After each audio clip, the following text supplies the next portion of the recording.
Hello students, आज हम start करने जा रहे हैं from the diary of Anne Frank. Yes, Anne Frank जो 13 ईयर की गर्ल है, जर्मन डायरिस्ट, जर्मन की टाइम से बिलोंग करने वाली, जिनका जन्म 12 जून 1929 को फ्रैंकफर्ट जर्मनी में हुआ था।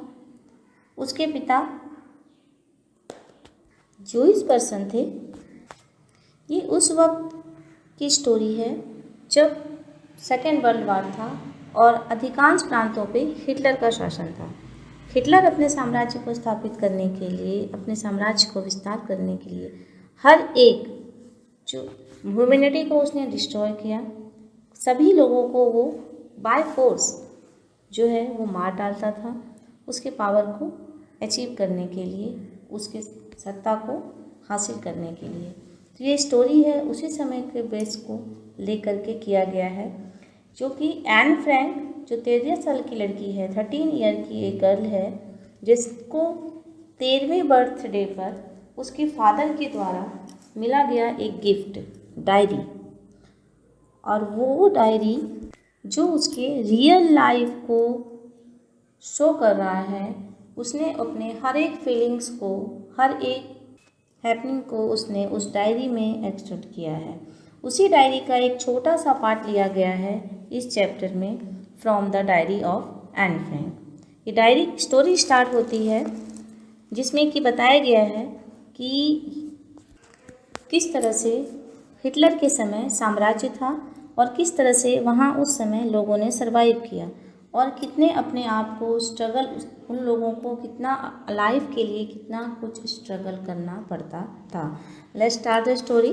एनालिस मैरी एनी फ्रैंक, 12 जून 1929, फरवरी मार्च 1945। इट मीन्स कि उसका बॉर्न प्लेस बताया हुआ है 12 जून 1929 और इसका डेथ ईयर बताया हुआ है 1945। Was a German born Jewish girl who wrote while in hiding with her family and 4 friends in Amsterdam during the German occupation of the Netherlands in Second World War। ठीक है, तो ये एक Jewish girl जिसने कि छुप करके Amsterdam में छुप करके उसने डायरी लिखने की शुरुआत की। और समय है, स्थान है नेदरलैंड और समय है सेकेंड वर्ल्ड वार का। Her family had moved to Amsterdam after the Nazis gained power to Germany, but were trapped by the Nazis' occupation extended in Netherlands। Germany में जब नीदरलैंड का शासन हो गया तो वहाँ से उन्होंने अपने आप को बचाने के लिए उनकी फैमिली नीदरलैंड शिफ्ट कर गई। लेकिन जर्मनी के बाद जब नाजीज जो है वो नीदरलैंड को भी उन्होंने पावर कर लिया, वहाँ तक भी उनका साम्राज्य हासिल हो गया, तो वो अपने लाइफ को बचाने के लिए इधर से छिप करके रहते थे। As persecutions against the Jewish population increased, the family went to hiding in July 1942 in hidden room her father Otto Frank office building। उसके बाद वो क्या कहते हैं कि जुलाई 1942 में अपने फादर जो ऑटो फ्रैंक हैं उनकी ऑफिस के बिल्डिंग में वो छुप करके रहे लगभग 2 साल तक। After 2 years in hiding the group was battalion and transported to concentrate camp system. उसके बाद 2 साल के बाद उन सभी लोगों को, जितने भी लोग वहाँ पे छुपे हुए थे ऑटो फ्रैंक के ऑफिस बिल्डिंग में, उन सभी को शिफ्ट कर दिया। कहाँ पे शिफ्ट कर दिया? इन सबको शिफ्ट कर दिया गया एक कॉन्सेंट्रेशन कैंप में। कॉन्सेंट्रेशन कैंप सिस्टम एक ऐसा सिस्टम था जहाँ पर कि बाय फोर्स एक छोटे सी जगह में बहुत सारे लोगों को रखा जाता था और उसे बाय फोर्स जो है उसकी हत्या कर दी जाती थी कि जो भी उसके अगेंस्ट होता था उसको मार डालता था। And died in typhus. तो एना जो है, जो इसकी राइटर है, उसकी डेथ होती है किससे? टाइफस से। टाइफस एक बीमारी है, टाइफस एक डिजीज़ है जिसकी वजह से कि एन का जो है वो डेथ हो जाता है इन बर्जन बेल्सन ने with in days of her sister. उसकी सिस्टर की मृत्यु के कुछ दिनों के बाद ही। मार्गोट फ्रैंक हर फादर जो मार्गोट फ्रैंक है, जो उसके फादर हैं, auto the only survivor in the group, उस पूरे ग्रुप में एक अकेला वही व्यक्ति है जो कि जीवित रह पाता है।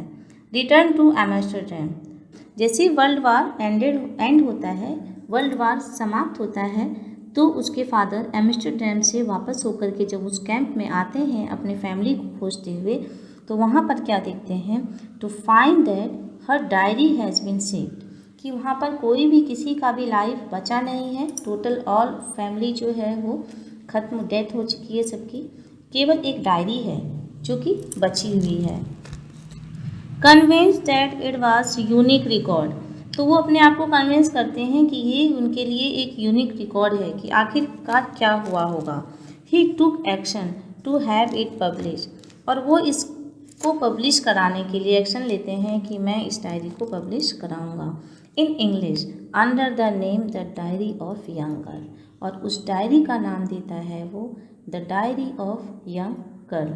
जब उस डायरी को उसके फादर ने पढ़ा तो जब उसे विश्वास नहीं हुआ कि उसकी जो बेटी है उसने इस डायरी को लिखा है, और इतने सारे फीलिंग्स उस डायरी में लिखे हुए थे और इतने सारे उसके थॉट्स भी लिखे हुए थे उस डायरी में, तो उसके फादर ने उसको जीवित रखने के लिए, उसके फीलिंग्स को जीवित रखने के लिए उनके डायरी को पब्लिश कराते हैं। सो दैट इज़ वाई इस लेसन का नाम जो है वो from the diary of Anne Frank है। Okay, next, the diary was given to Anne Frank of her 13th birthday. अब ये डायरी दी गई है उसके फादर के द्वारा एन फ्रैंक को उसकी 13th बर्थडे पर, and Chronicle of event her life from 12 June 1942 until his final diary 1 अगस्त 1944। इसका डायरी एंट्री होता है जून से, और इसका फाइनल एंट्री है इस डायरी में 1 अगस्त 1944 का। Was eventually translated from original Dutch. वैसे तो जब एन ने इस डायरी को लिखा तो इसे डच लैंग्वेज में लिखा था, बट उसके फादर ने जब उसे पब्लिश कराया तो उसे और भी अदर मैनी लैंग्वेजेस में उसे पब्लिश किया गया।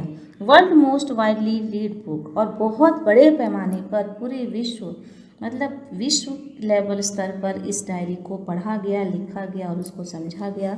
That was also been several films, बहुत सारे फिल्म्स भी बनाए गए, television and theatrical productions and even an opera, और यहाँ तक कि ऑफरा भी तैयार किया गया based on the diary. Describe as the work of mature and insightful mind, यानी कि इस डायरी के वर्ड्स को एक छोटे बच्चे का वर्ड नहीं समझा गया, इसे एक मैच्योर माइंड का थॉट समझा गया। The diary provides the intimate examinations of diary life under Nazis occupation, और ये डायरी एग्जामिन करता है कि नाजी के ऑक्यूपेशन के टाइम जो है वो लोगों का स्थिति कैसा था और किस तरह से वो लोगों को ट्रीट करते थे। Anne Frank has become one of the most noted and discussed by holocaust victim. उस हॉलोकॉस्ट विक्टिम के अंदर एक उसका डायरी जो है वो एक विक्टिम के रूप में साबित हुआ। Writing in a diary is a really strange experience for the someone like me. Not only because I have never written anything before, but also because it seemed to be that letter to neither I nor anyone else will be interested in the marrying of 13 years old school girl.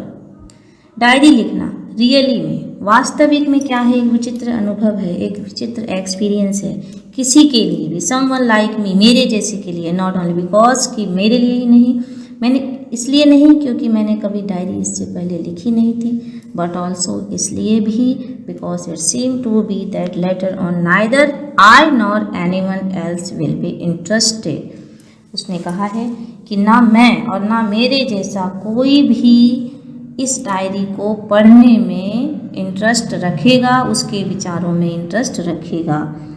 सो आगे बढ़ते हैं। ओ well it doesn't matter, आगे कहती है कि इसका कोई matter नहीं रखता कि लोग क्या सोचेंगे। आई फील लाइक राइटिंग, मैं राइटिंग लिखना चाहती हूँ। And I have even greater need to get all kinds of thing off my chest, और मुझे इवन इससे भी अधिक आवश्यकता है।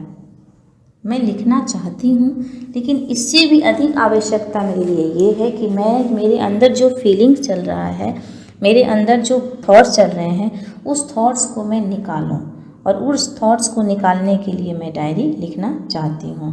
तो मेन रीज़न जो है वो एन ने क्या दिया है कि ये मैटर नहीं करता है, ये मैटर नहीं करता है कि लोग क्या समझेंगे, उसको पढ़ेंगे नहीं पढ़ेंगे, या उसकी इंटरेस्ट लेंगे या नहीं इंटरेस्ट लेंगे, लेकिन मैं अपने थॉट्स को, मैं अपने आइडियाज़ को अपने माइंड से बाहर निकालना चाहती हूँ। Paper has more patience than people. Paper में, कागज़ में अधिक सहनशीलता होती है, अधिक सब्र होता है लोगों की अपेक्षा।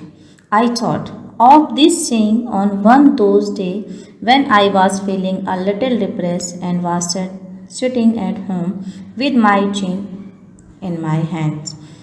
अब एक दिन की बात उसने बताया है कि एक दिन मैं डिप्रेसिंग मूड में बैठी हुई थी, चिन पर अपना हेड रखे, बोर और लिस्टलेस। मतलब मुझे कुछ भी अच्छा नहीं लग रहा था, मेरी सारी पावर जैसे ख़त्म हो चुकी थी, मैं बोरिंग फील हो रही थी। तब मेरे माइंड में ये थॉट आया, वंडरिंग वेदर टू स्टे और गो आउट। ये थॉट उसके मन में चल रहे थे, क्या मैं यहाँ से निकल कर के बाहर चली जाऊँ या फिर यहीं पर रुकूँ। बिकॉज क्योंकि जैसे हमने स्टार्टिंग में पढ़ा कि वो लोग छिपे हुए थे, अपने आप को सेव करने के लिए कहाँ पर छुपे हुए हैं। पहले तो वो ऑफिस बिल्डिंग में छिपे, देन कॉन्सेंट्रेशन कैंप में। तो कॉन्सेंट्रेशन कैंप जो था वहाँ पर वो छुपी हुई है, उसके सारे फैमिली वहीं पर हैं। वहाँ से उसने डायरी लिखने का थॉट वहीं उस जगह से उसने चुना है कि उसे क्या करना चाहिए। उसकी जिद है कि उसकी जिद क्या है कि उसे पढ़ना चाहिए, उसके मन में क्या प्लानिंग चल रहा है। I am not planning to let any one else to read this. मैंने ये प्लानिंग नहीं किया कि कोई इसको पढ़ेगा या नहीं पढ़ेगा। Grandly refer to as diary unless I should ever find a real friend. बल्कि इसलिए कि कोई मेरा कोई दोस्त भी नहीं था, मैं एक रियल फ्रेंड चाहती थी। और मुझे ये विश्वास था, मैं श्योर थी कि जो भी रियल फ्रेंड होगा वो मेरे इस डायरी को ज़रूर पढ़ेगा। It probably want make a bit of difference. और उसे शायद उसके डिफरेंसेस, उसके थॉट्स के बारे में पता चलेगा, उसके सोच के बारे में पता चलेगा। Now I am back to point that prompted me to keep a diary in first place. तो यहाँ से मैं बैक आई और यहाँ से मेरे माइंड में आइडिया आया, मैंने पॉइंट आउट किया कि मुझे वहाँ से प्रेरणा मिली कि मैं इस डायरी में ही अपना सब कुछ मेंशन करूँगी। I don't have a friend. क्योंकि मेरा कोई दोस्त भी नहीं है। Let me put it more clearly, since no one will believe that a 13-year-old girl is completely alone in the world. अब वो कहना चाहती है कि मैं आपको एक और चीज़ क्लियर करना चाहती हूँ कि कोई भी 13 साल के उम्र की गर्ल के डायरी के बारे में कोई भी विश्वास नहीं करेगा कि 13 साल की बच्ची दुनिया में अकेली है। इस थॉट को कोई भी, इस बात को कोई भी विश्वास नहीं करेगा। एंड आई एम नॉट, और मैं भी नहीं। I have loving parents and 16-year-old sister. मेरे एक लविंग पेरेंट्स हैं, मेरे पास भी क्या है, एक बहुत ही अच्छे मेरे पेरेंट्स हैं। एंड अ 16-year-old सिस्टर है, 16 साल की मेरी बहन है। And there are about 30 people I can call friend. और यहाँ तक कि लगभग 30 लोग हैं, पीपल हैं जिनको मैं फ्रेंड कह सकती हूँ। आई हैव अ फैमिली, मेरे पास एक फैमिली है। Loving aunt and good home, एक अच्छी आंट भी है और गुड होम भी है। इतने सारे लोगों के बीच में no one on the surface I seem to have everything. इतने सारे लोगों के बीच में, इतने सारे लोगों के ऊपर कोई भी ऐसा एक सरफेस नहीं है जिसको मैं सब कुछ कह सकती हूँ, एक्सेप्ट माई ट्रू फ्रेंड, जिसे मैं एक सच्चा दोस्त कह सकती हूँ। All I think about when I am with friend is having a good time. I can't bring myself to talk about anything but ordinary everyday things. मैं कोई भी, मेरे पास एक ऐसा व्यक्ति नहीं है जिसको मैं अपने बारे में, अपने डेली एवरीडे थिंग्स के बारे में बता सकूं। We don't seem to be able to get any closer, कोई भी इतना नज़दीक नहीं है, कोई भी इतना क्लोजर नहीं है। And that's the problem, maybe it's my fault that we don't confide to each other in any case. और ये भी है, मेरा कोई इतना क्लोजर नहीं है जो कि मुझे भेद, जो कि मेरी गलतियों को कन्फाइड कर सके। दैट वी डोंट कन्फाइड, जो कि कन्फाइड मैं नहीं करना चाहती, जो कि मेरे अंदर जो है ना भेद को बता सके। और ईच अदर मतलब कि एक दूसरे को मैं कन्फाइड कर सकूं, एक दूसरे के थॉट्स और विचार को क्या कर सके, अंतर कर सकें। In any case that's just how things are, क्यों हो रहे हैं ये चीज़ें। And unfortunately they are not liable to change, और अनफॉर्चुनेटली इसको चेंज भी नहीं किया जा सकता है।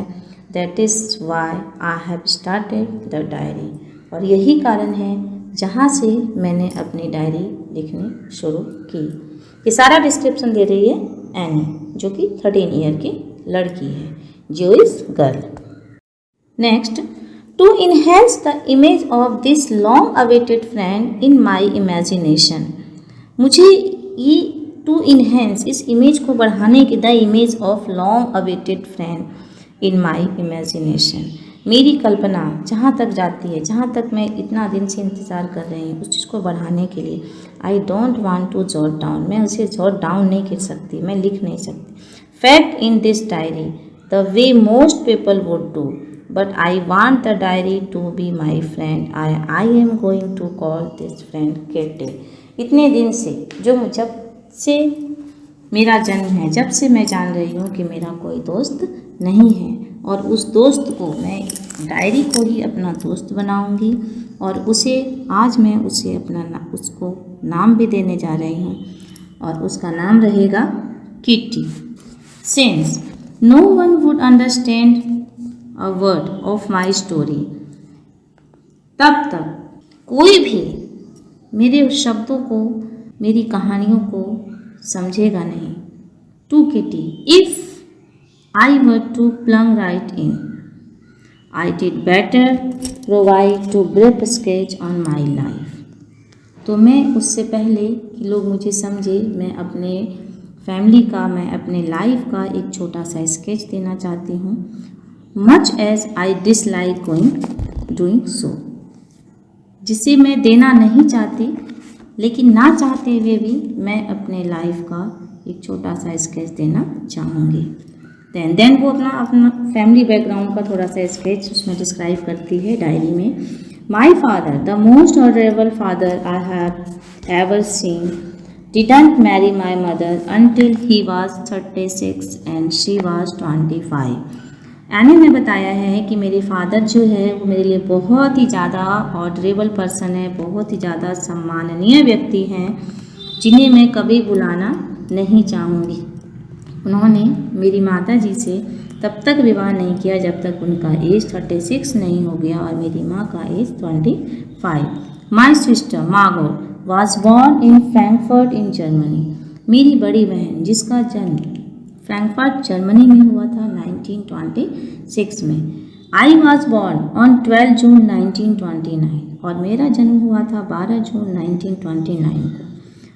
I lived in Frankfurt until I was 4.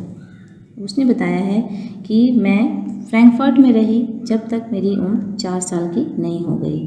My father emigrated to Holland in 1933. My mother, Edith Hollander Frank, went him with to Holland in September.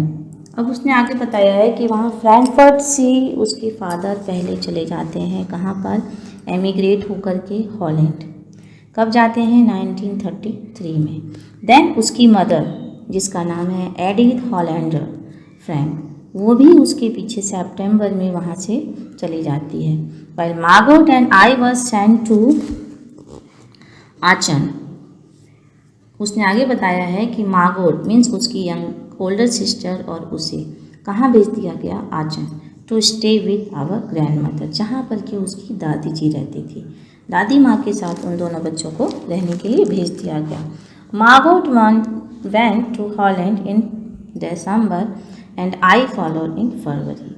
Then उसके बाद उसने आज आगे डिस्क्राइब किया है कि दिसंबर में मार्गरेट भी चली जाती है हॉलैंड और उसके बाद मैं भी। When I was plunked down on table as a birthday present for Margaret। और जहाँ पर कि जैसे कि मैं एक बर्थडे प्रेजेंट के रूप में मैं अपनी बहन को भेंट कर दी गई। I started right away at Monastery Nursery School. I stayed there until I was 6। और वहाँ पर मेरा एडमिशन कर दिया गया एक मॉन्स्टेरी स्कूल में, नर्सरी स्कूल में, जहाँ पर कि मैं 6 एज तक रही। At which time I started in first form.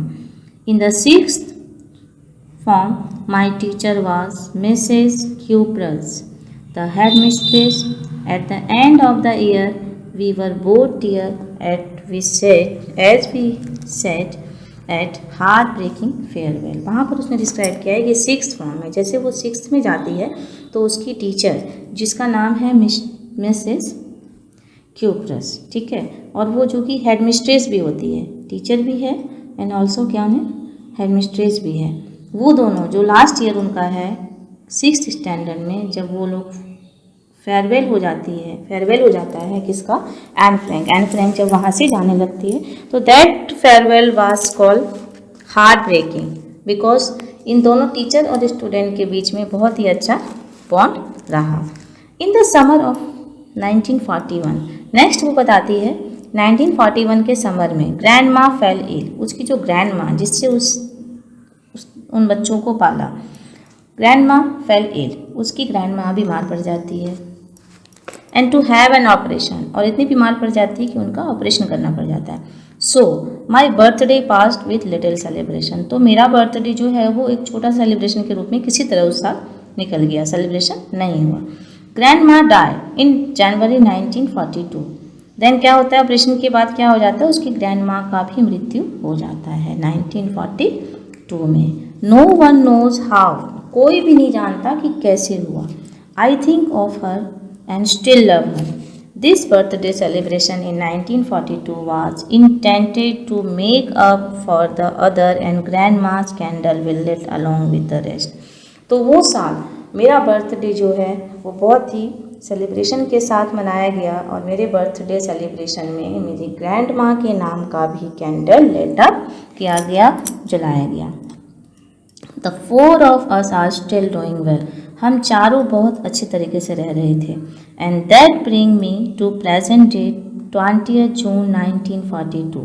20th June 1942 को उसने बताया है कि उसने अपना पूरा का पूरा डेडिकेशन, अपने आप को पूरा डेडिकेट कर दिया डायरी के रूप में।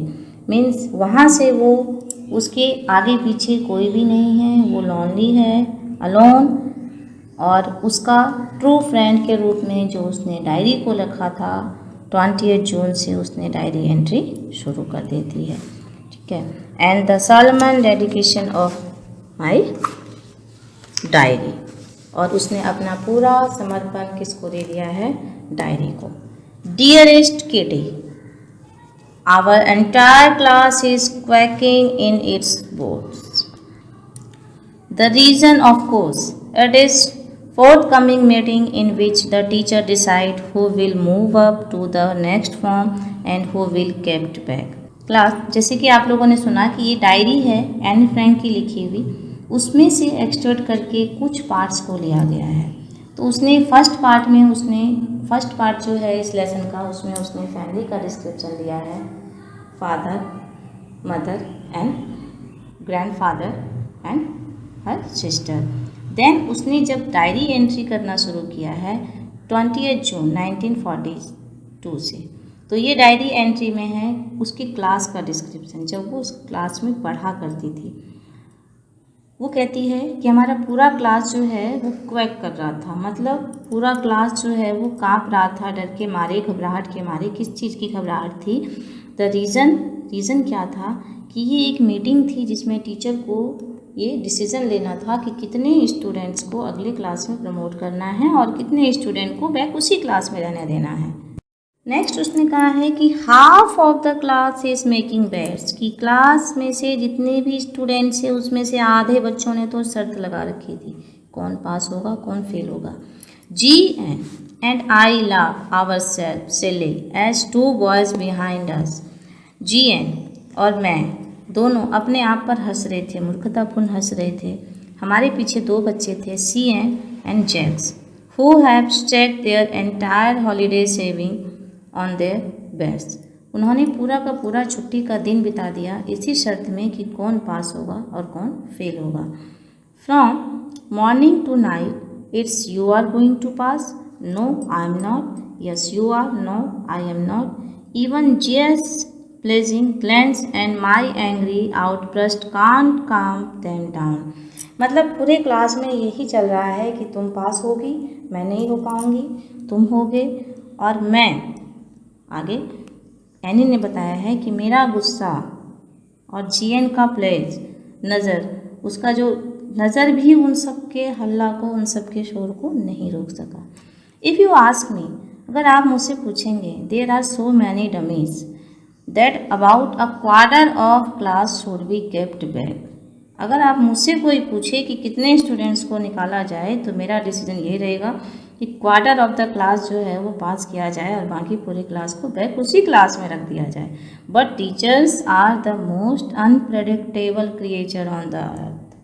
अब यानी ने लिखा है कि टीचर जो है ना, टीचर क्या है, अनप्रेडिक्टेबल क्रिएचर है। उनका कुछ अनुमान नहीं लगाया जा सकता, उनके दिमाग में क्या चल रहा है, उनके दिमाग का, उनके माइंड का कुछ भी अंदाज़ा नहीं लगाया जा सकता है कि टीचर के माइंड में क्या चीज़ चल रहा है। So the most unpredictable creature on the earth is teacher according to and I am not so worried about my girl friends and my self. मैं परेशान नहीं थी, मैं चिंतित नहीं थी अपने बारे में भी, अपने बारे में और अपने जितने भी मेरे फ्रेंड्स थे उसके बारे में। Well we were make it the only subject I am sure about it math. मुझे किसी भी सब्जेक्ट की कोई प्रॉब्लम नहीं थी, केवल प्रॉब्लम किस में थी, मैथ टीचर में, मैथ सब्जेक्ट में। Anyways all we can do it wait, और हम लोग कर भी क्या सकते थे, हम लोग सभी वेट कर रहे थे। Until then we kept telling each other not to lose heart, और हम लोग एक दूसरे को समझा भी रहे थे कि हम एक दूसरे को क्या है कि हार्ट को लॉस नहीं करना है, अपनी शक्ति नहीं छोड़नी है, अपने मन को लॉस नहीं करना है। I get along pretty well with all my teachers. मेरा सभी टीचर्स के साथ में अच्छा अनुभव चल रहा था। There are 9 of them. Total teachers के बारे में अगर मैं बात कहूँ तो हमारे स्कूल में टोटल 9 टीचर्स थे, 7 मैन एंड 2 वुमेन। 7 अध्यापक थे और 2 अध्यापिकाएँ। Mister Keesing, the old foggy who teaches math, was annoyed with me for ages because I talk too much। then उसने डिस्क्राइब किया है कि मिस्टर कीजिंग जो है वो ओल्ड फॉगी है। ओल्ड फॉगी पुराने विचारधाराओं के व्यक्ति जो कि हमें मैथ पढ़ाते हैं, वो मुझे सबसे ज़्यादा अनॉय करते हैं, सबसे ज़्यादा नाराज़ रहते हैं हमसे, सदियों से, सालों से वो हमसे नाराज़ रहते हैं। और क्यों नाराज़ रहते हैं, I talked so much. After several warning he assign me extra homework. अनेकों वार्निंग के बाद भी उन्होंने मुझे एक्स्ट्रा होमवर्क देना ख़त्म नहीं किया। And essay on subject a chatter box, वो मुझे एस्से दिया करते थे, chatter box, a chatter box. What can you write about that, क्या लिख सकते हो तुम इसके बारे में। I did worry about that letter. ठीक, कोई बात नहीं, हम इसके बारे में बाद में सोचेंगे। आई डिसाइड, मैंने फैसला किया। I jotted down the title in my notebook, tucked in my bag and tried to keep quiet। मैंने जो है ऐसे का टॉपिक कॉपी में लिख लिया, नोटबुक में लिख लिया, नोटबुक पैक करके बैग में रख भी दिया, बैग में डाल दिया और अपने आप को कोशिश भी किया कि मैं शांत रहूं। That evening, after I had finished the rest of my homework, the note about the essay caught my eyes। उस शाम जब मेरा सारा काम खत्म हो चुका था तो मेरी निगाह उस ऐसे पर पड़ी थी जो मुझे कंप्लीट करना था। I began thinking about the subject while chewing the tip of my fountain pen. मैंने सोचना शुरू किया सब्जेक्ट के बारे में कि क्या लिखा जाए। पेन मुंह में, फाउंटेन पेन के नीब मुंह में चबाते हुए anyone could ramble and leave with space between the word. कोई भी रैम्बल कर सकता था। कोई भी रैम्बल ऑन मीन्स कि कोई भी कुछ भी किसी भी चीज़ के बारे में लिखने के लिए कुछ भी यूज़ कर सकता था। एंड लीव बिग स्पेस, और बहुत अच्छा बड़ा लिख भी सकता था। But the trick was to come up with convincing argument to prove the necessity of talking. लेकिन बात इसकी नहीं थी, बात थी कि प्रूफ के साथ लिखना। मैं एक तर्क द्वारा मैं कन्विंस करना चाहती थी, बट किस तरह से एक आर्गूमेंट के साथ कन्विंस करना चाहती थी कि आखिर टॉकिंग की नेसेसिटी क्या है। I thought and suddenly I had an idea. मैंने सोचा और सोचा, तभी मेरे दिमाग में एक आइडिया आया। आई रोट 3 पेजेस, मैंने 3 पेजेस लिख डाले। Mister Keesing had assign me, mister Keesing मुझे असाइन किया। एंड वाज सेटिस्फाइड, और मैंने लिखे हुए से वो सेटिस्फाई भी हुए। I argue that talking is students trait, मैंने आर्ग्यू किया है, मैंने ये तर्क डाला कि टॉकिंग करना तो एक स्टूडेंट का ट्रेट है। ट्रेट मीन्स यहाँ पर एक क्वालिटी कि स्टूडेंट्स तो टॉकिंग करेंगे ही, बोलेंगे ही। And that I would do my best to keep it under control, और मैं इसको कंट्रोल में अपने अंडर कंट्रोल करके रखना भी चाहती हूँ। मैं कम बोलने की कोशिश करती हूँ, कंट्रोल करना चाहती हूँ, but that I would never be able to cure my self of habit, लेकिन मैं आदतों को जो है वो क्यों नहीं कर पा रही हूँ, कभी कर नहीं पाती हूँ। कोशिश करती हूँ बट मैं कर नहीं पाती हूँ। Since my mother talked as much as I did, इसलिए भी कि मेरी माँ भी मेरी तरह ही जो है वो बातूनी या बोलने वाली रही। I did if not more, and that there's not much you can do about inherited traits, और विरासत में मिले हुए अगर कोई गुण है, अगर कोई क्वालिटी है, तो ये क्वालिटी मुझे कहाँ से मिली है? हेरिटेज से ही मिली है, विरासत से ही मिली है। तो ये इसको स्किप करना या लीव करना मेरे लिए पॉसिबल नहीं है। Mister Keesing had a good laugh at my argument, तो ये आर्गूमेंट मैंने अपने इस टॉपिक पर दिया था, चैटर बॉक्स टॉपिक पर। मिस्टर केजिंग जो मैं टीचर जिन्होंने होमवर्क दिया था, वो मेरे आर्गूमेंट पर हंसी भी। But when I proceed to talk my way through the next lesson, लेकिन मैंने अगले लेसन में मैंने अपने आप को प्रोसीड करना भी चाहा कि मैं नहीं बोलूँ। He assign me the second essay, फिर भी मैं अपने आप को प्रोसीड नहीं कर पाई। दिस टाइम इट वॉज, तो उन्होंने मुझे असाइन किया, एक सेकेंड एसे दिया। This time it was suppose to an incorrigible chatterbox, और ये ऐसे था an incorrigible chatterbox. Incorrigible means something that can not be corrected, means कि एक ऐसी चीज़ है जिसको आप सुधार नहीं सकते, एक ना सुधरने वाली चीज़, ठीक है। तो वो उन्होंने मुझे एक नया टॉपिक दिया। आई हैंडेड इट इन, मैंने ले लिया, उसी से मैंने अपना होमवर्क ले लिया। And mister Keesing had nothing to complain about to whole lesson, और मैंने उसके ऊपर असाइन करके उनको टॉपिक के बारे में लिख करके दे भी दिया, और अगले 2 लेसन तक उनकी कोई कंप्लेन नहीं आई। However during the 3rd lesson he did finally had enough, लेकिन 2 लेसन के बाद फिर मेरी आदतों पर कंट्रोल नहीं हो पाया। उन्होंने मुझे तीसरी बार फिर दोबारा से एक नया असाइनमेंट, एक नया पनिशमेंट के रूप में क्या दिया? एक असाइनमेंट, और इस बार का टॉपिक अलग था। However, during the 3rd lesson, he had finally had enough. Anne Frank as punishment for talking in class. Write an essay entitled "Quack Quack Quack," said Mistress Chatterbox. और इस बार टॉपिक दिया गया था "Quack Quack Quack," said Mistress Chatterbox. Mistress Chatterbox के द्वारा क्या है? Quack quack किया जाना। द क्लास रोड, पूरा क्लास शोर करने लगा, चिल्लाने लगा। I had to laugh too, मुझे भी हंसी आई, मैं भी हंस पड़ी। So I did nearly exhausted my ingenuity on the topic chatterbox, मैं थक चुकी थी, मेरी जो सोचने की क्षमता थी मैं इस टॉपिक पर और अधिक लिख नहीं पा रही थी। मेरी जो जितने भी टैलेंट थे वो सारे टैलेंट क्या हो गए थे, ख़त्म हो चुके थे, लॉस हो चुके थे। Topic of chatter box, it was time to come up with something else.